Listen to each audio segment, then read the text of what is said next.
Merhabalar, hoş geldiniz. Merhabalar, hoş geldiniz hocam. Nasılsınız? Sağ olun. Arkadaşlar günaydın. Günaydın. Nasılsınız? Ne var ne yok? Bugün beraber kahvaltı yapalım, muhabbet edelim, sohbet edelim istedim. Müdürümüzle, sizlerle, öğretmen arkadaşlarımızla. Böyle bize emanetsiniz. Her türlü sağlığınızdan, beslenmenizden, güvenliğinizden okul idaresi dolayısıyla bizler sorumluyuz. Bunun da çok hassas bir şekilde farkındayız. O yüzden değerinizi, kıymetinizi bilin. İnşallah ülkemiz sizin gibi pırıl pırıl gençlerle yükselecek. Hiçbiriniz kendinizin değersiz olduğunu düşünmesin. Hepiniz çok kıymetlisiniz. Aileniz için. Öyle olduğunu düşünmüyorsanız bizim için, milletimiz için, devletimiz için çok kıymetlisiniz. Bizler nesil belki şu an aramızda çok ne kadar fark var bilmiyorum ama bizim yerimize sizler geleceksiniz. Bizlerden çok çok daha iyi yerlere sizler geleceksiniz. Böyle haftada bir gün böyle pırıl pırıl arkadaşlarla toplanıyoruz, muhabbet ediyoruz, sohbet ediyoruz. Onların belki bu toplantılarda benim esas amacım ne kadar değerli olduklarını onlara hissettirebilmek. Yani bu kaçıncı toplantımız bilmiyorum ama ne kadar kıymetli olduklarını onlara hissettirebilmek. Kaç puan aldın buraya girdin? 262. Hı-hı. Ben de merkezden 297. Çok güzel. Öğretmenlerde gelen...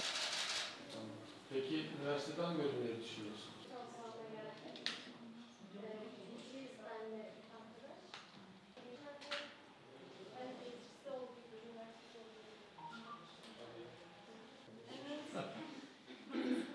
Üniversite vesaire tercih yapmak isteyenler var. Beden eğitimi hocam, beden eğitimi hocası olmuş. Çok mu istiyorsun beden? Evet hocam. 5-6 sene okulda herhalde. Okursun, çok mutlu olursun onu söyleyeyim. Senin yerinde olsam ben de öyle işte Akdeniz artık İzmir'den haberin var mı? Yok hocam. Efendim okulumuzda bu şeye katılıyoruz.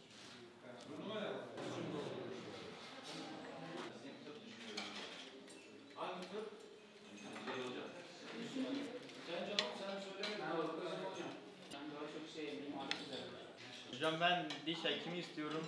İstanbul Çapa diş hekimini istiyorum şu anda. Afra Aslı. Afra da tafra.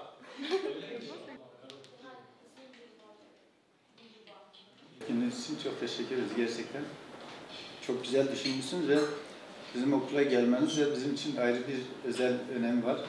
O yüzden okulumuz adına, öğrencilerimiz adına gönülden teşekkür etmek istiyorum. Kaç tane var öyle ilçeden gelen burada? Burada efendim Futbol oluyor ama biz TÜBİTAK projelerine yılda biz kere değil de hocam 2-3 kere 8 kişi bir robot proje ekibi kurduk. Sanatları malzemeleri var. Ve öbür taraftan da buraya yetecek kadar bilgi galerilerimiz var. Kim bunu sağlamış? Bunu bakanlık hayırseverler vasıtasıyla